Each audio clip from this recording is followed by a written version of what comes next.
E aí pessoal, beleza? Sou Fábio Marcondes, autor de 5 livros e aqui a gente fala sobre abstinência e dependência química. Hoje eu quero falar com vocês sobre um assunto que é muito complexo. Esse assunto ele é muito contraditório, ele é antagônico, paradoxal, dicotômico, subjetivo ao extremo, mas ele tem uma verdade, tá? Que é sobre ter cura ou não ter cura. A doença da adicção, a doença do vício, a doença da dependência química. A literatura, a medicina, a ciência, ela nos diz que não tem cura.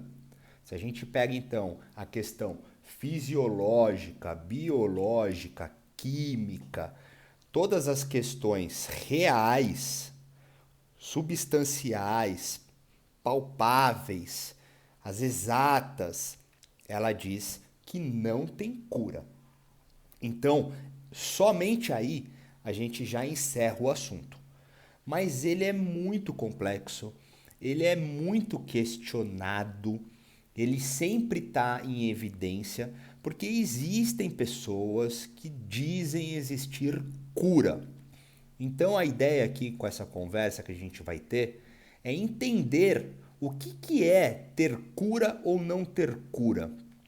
Bom, ah, vamos tentar entender o seguinte: a doença da adicção, subjetivamente falando, ela tem uma qualidade invisível.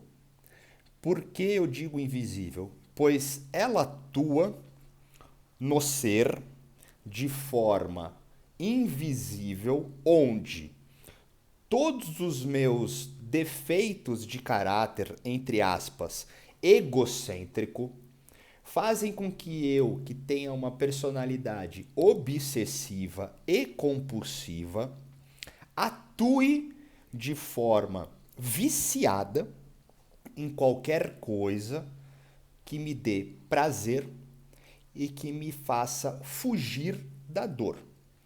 Esse é o ponto. Ou seja, a complexidade começa agora. Como algo assim está dentro de mim, sendo que não sou eu, e faz com que eu faça esse tipo de coisa. Tão logo, isso sou eu, mas é maior do que eu. Então, assim, esse é o ponto para poder entender o invisível. Aí a gente vai voltar um pouquinho para a gente poder entender o que eu estou dizendo sobre isso. A ciência mostra que não tem cura. Ou seja, o que não tem cura, ele pode ter questões genéticas, heranças, né? Como propriamente a genética, o DNA, uma predisposição ao vício,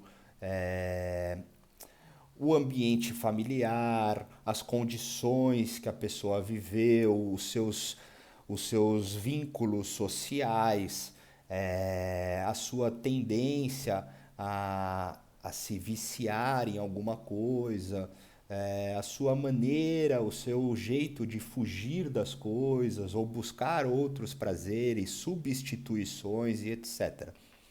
Essas são características que vão moldando a pessoa a ter a probabilidade do vício ou não.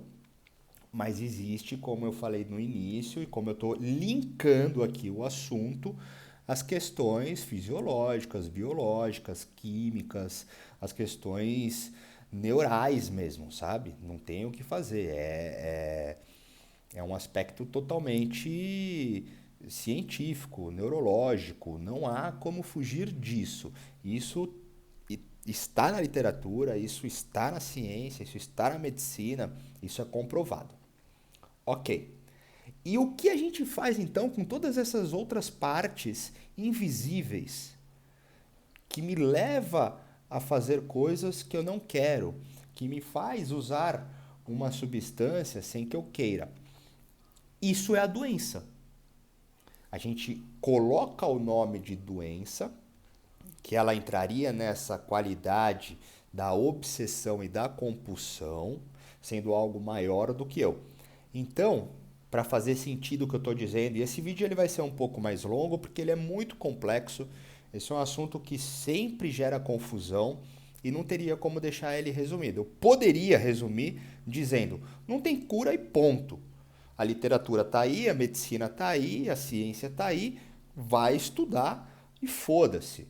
Mas infelizmente não é assim, porque esse foda-se é o que faz pessoas se suicidarem, ficarem depressivas, morrer, terem crises constantes, lapsos, recaídas, volta ao uso, cadeia, instituições, clínicas psiquiátricas e etc.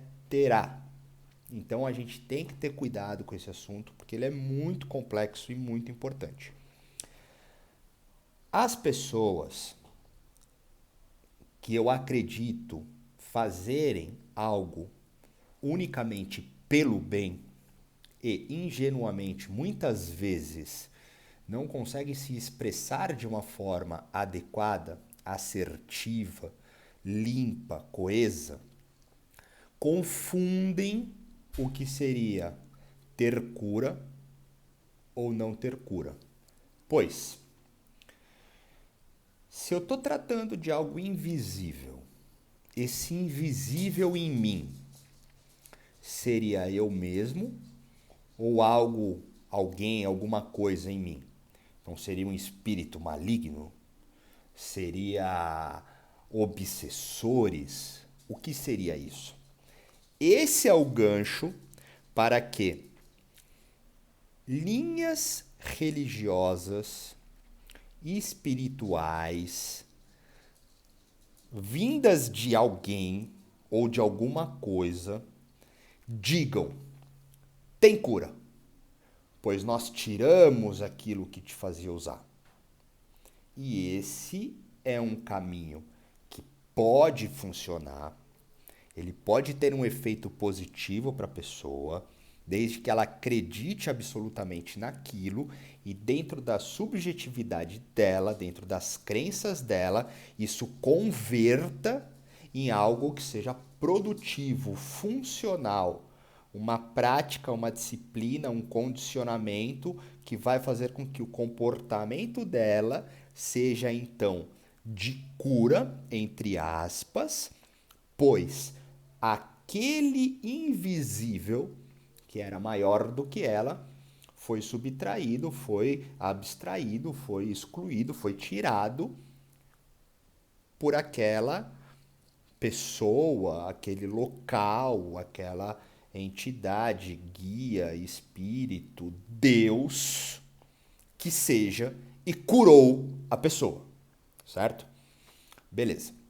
Esse é um ponto para a gente lembrar, pensar e refletir, onde há somente uma confusão de apresentação sobre ter cura e não ter cura. Já está dito e claro que não tem cura. Então isso faz parte de um processo de tratamento, de recuperação e de crença na qualidade também invisível, subjetiva, individual da pessoa, junto a algo que ela acredita que a faça se comportar de uma maneira que vai levá-la a um processo e uma jornada, um caminho e uma vida abstêmia, sem o uso do álcool e da droga. Ok? Legal.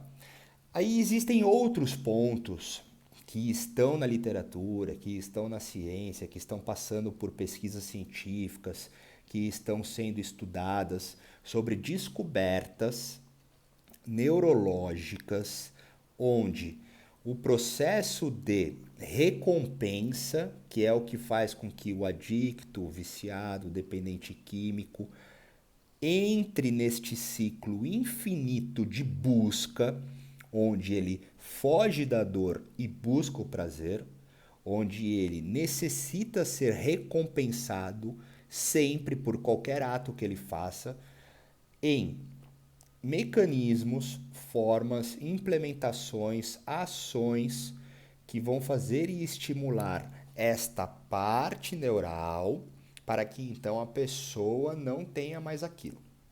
ok? Vamos por partes, preste atenção. Muito legal isso, pode funcionar. Eu não estou aqui dizendo que as coisas funcionem ou não funcionem. Eu estou aqui tentando despertar o autoconhecimento, assim como eu tenho pelas minhas experiências, que nada vale para qualquer outra pessoa, desde que ela faça suas próprias experiências, ok? Então vamos lá. Esse processo neurológico, científico, de inibir então essa busca da recompensa, ela vai funcionar, sem sombra de dúvidas, também de uma mesma maneira, ou de uma pseudo-maneira, entre aspas, ou de uma forma mais incisiva do que a prolongada e continuada de um tratamento psiquiátrico medicamentoso.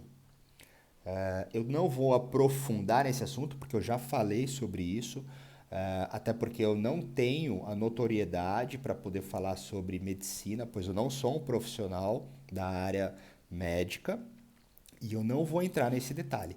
Mas eu quero trazer uma expansão de raciocínio, uma intelectualização para poder entender o que é, de uma forma bem aplicada, ter cura ou não ter cura, dado o fato de não ter cura. Essa é a ênfase e essa é a minha repetição nesse vídeo. Não há cura. Pois bem, o medicamento, ele atua, dependendo do seu princípio, da mesma maneira. Ou seja, ele vai inibir ou ele vai estimular, ele vai trazer aquela saciedade, ele vai trazer aquela sensação de bem-estar, ele vai cortar, de repente, uma melancolia, uma insegurança, uma ansiedade. Pois bem, isso é muito legal, isso funciona e, novamente, não está dentro de uma cura, está dentro de um tratamento. Mas veja bem, para a gente linkar todos os assuntos e entrar na reta final de fechamento desse vídeo, que não vai trazer nenhuma resposta e só uma provocação de reflexão individual e pessoal. Assim como o processo invisível e subjetivo de qualidade religiosa e espiritual, nós temos também a questão medicamentosa atuando em cima de algo único e exclusivo de presença pessoal, de personalidade do indivíduo. O que eu quero dizer com isso é o seguinte: a doença da adicção, a doença do vício, a doença do dependente químico está totalmente atrelado ao indivíduo, ao pessoal, pois são transtornos de personalidade, são desvios de personalidade, são dificuldades de personalidade.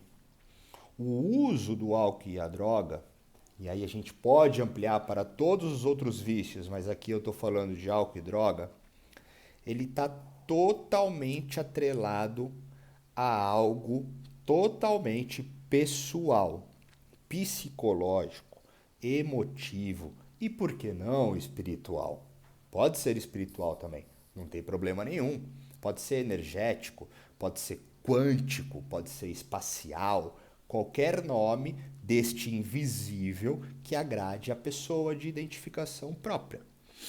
Então, quando dizemos que não há cura, é por causa disso. Porque se for pensar, como haveria cura de algo que não existe? Ou como não haveria cura para algo que não é pegável, e é amplo, é macro, por um monte de coisa que faz parte da pessoa, do indivíduo. Essa é a complexidade.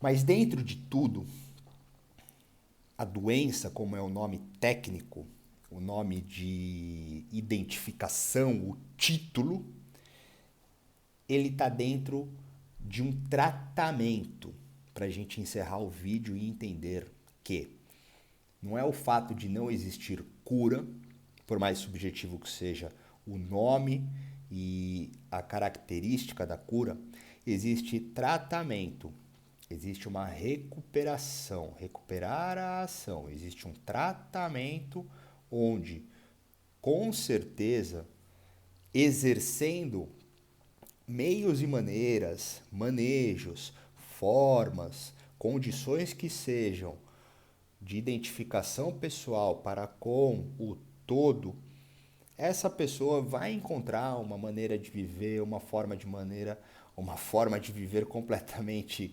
saudável, plena, amorosa, com satisfação real, uma vida gostosa de ser vivida, lúcida, com sanidade, pois ela vai começar a entender o que ela é. A cura, ela é tão ampla e tão grande, o tratamento, ele é tão amplo e tão grande, porque ele está totalmente atrelado ao nível de entendimento que você vai ter sobre você mesmo. Esse é o ponto de tudo. É aqui que a gente fecha essa conversa. A cura, ela está totalmente atrelada a algumas coisas, como por exemplo, conhecimento pessoal, crença em algo maior do que você ou a intervenção da medicina, da ciência. Podem existir milhões de outras formas, mas essas são as três principais que vão ser traduzidas e vão ser cruzadas e serão múltiplas e mistas com quase todas as coisas que existem. Quando não, as três juntas. Muitas vezes é importante buscar um conhecimento, buscar uma ajuda médica e se atrelar a um poder, a algo, qualquer coisa que seja maior do que você mesmo. Assim como muitas vezes a vontade de usar é maior. Não importa que tudo saia de você mesmo. Porque se existe alguma coisa ruim saindo, tem que existir a coisa boa também saindo. Esse é um caminho para a cura. O caminho da cura, ele é individual. Mas o que seria a cura? A cura ela precisa ser entendida como não é uma cura da doença, não é uma cura do vício, não é uma cura da dependência. É mais do que cura. Esse nome ele não precisa existir. Não precisa existir o nome cura, não precisa existir o nome tratamento, não precisa existir o nome recuperação. Eles podem existir desde que você esteja bem e sabendo que você está passando por um autoconhecimento e o fato de usar não é a solução. A solução é não usar, não precisar mais fugir, não precisar mais buscar, encontrar tudo isso dentro de você. Se vai ser através dos estudos, se vai ser através de uma religiosidade, se vai ser através da medicina, não tem problema. Se for através de qualquer outra coisa, não tem problema. O que não pode é viver na ilusão e na fantasia de uma cura, pois ela não existe, e também não ter uma resistência a um tipo de tratamento. Porque o tratamento ele também faz parte de um processo, ele faz parte de um período, ele pode voltar lá na frente, porque o tratamento nada mais é do que um gás, uma força daquele momento, para você continuar se conhecendo, para você continuar se transformando numa pessoa melhor. Então, assim, esse vídeo foi longo, pacas. Eu enrolei em algumas partes, mas eu fiz de propósito, porque esse é um assunto muito sensível, muito delicado e tem muitas coisas perigosas que existem por aí que podem confundir quem está vivendo um processo de abstinência com a dependência química. E eu quis deixar isso compartilhado para quem se interessar, para quem estiver passando por esse momento, se conhecer alguém que está passando por esse momento, porque ele já foi muito confuso para mim e às vezes eu ainda me confundo. E eu faço parte desses 3 pilares do autoconhecimento, hoje da medicina e da espiritualidade, para poder ter um apoio quando eu não consigo ter sozinho, sabe? Afinal de contas não tem cura, né? É embaçado o bagulho. Mas é isso. A vida ela fica muito melhor abstêmio, ela fica verdadeira, ela tem cores de verdade, sabores de verdade. O sal da lágrima é verdadeiro, tanto da tristeza quanto da felicidade. É tudo real, é tudo verdadeiro. E isso compensa todo o esforço para poder ficar abstêmio mais um dia, abstêmio mais 5 minutos, abstêmio por uma vida toda, mais um dia de cada vez. Certo, rapaziada? É nóis na fita, o bagulho é louco, mano. O bagulho é louco, mano. Ficar limpo nessa porra, velho. Caralho. Se tiver alguma pergunta, se quiser jogar algum tema aí, se quiser falar comigo, tem meus contatos. Esse é o mantrinha de encerramento e é nóis. Ih!